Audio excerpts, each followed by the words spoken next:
Heartbreak and questions tonight as one Hamilton family pieces together the circumstances around a death at the Barton jail. Maria Sru joins us live with the details. Maria?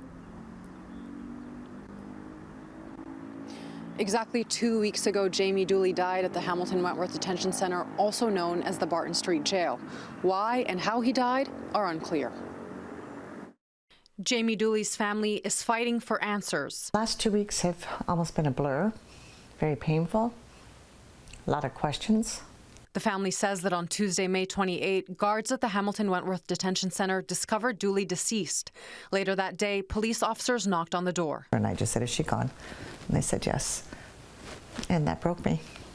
Hamilton police confirmed via email today that they conducted a sudden death investigation at the detention centre on Tuesday, May 28, and that the death was determined to be non-suspicious. They add that, as is standard procedure with in-custody deaths, an inquest will be completed by the Office of the Chief Coroner and the Ontario Forensic Pathology Service. Dooley identified as a man, but his family continues to refer to him using she/her pronouns because that was his preference at home. From an early age, she didn't want to wear your stereotypical girls' clothes. Dooley's family says the detention centre told them he was placed in a segregated cell in the women's side of the jail because he identifies as a man. I think that's what's upsetting me the most, is knowing that my sister passed away alone by herself with no ability to get support.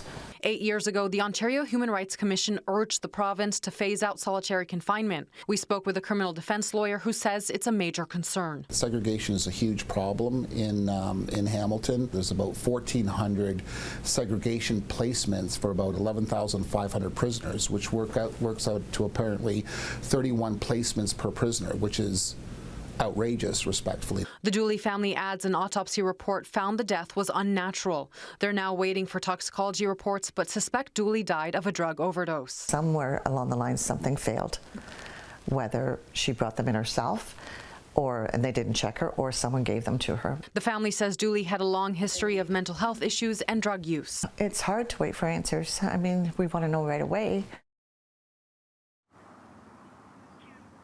In an email to CHCH today, the Office of the Chief Coroner said death investigations can take many months to complete and the details aren't released publicly. CHCH also reached out to the superintendent of the Hamilton-Wentworth Detention Centre, but didn't hear back in time.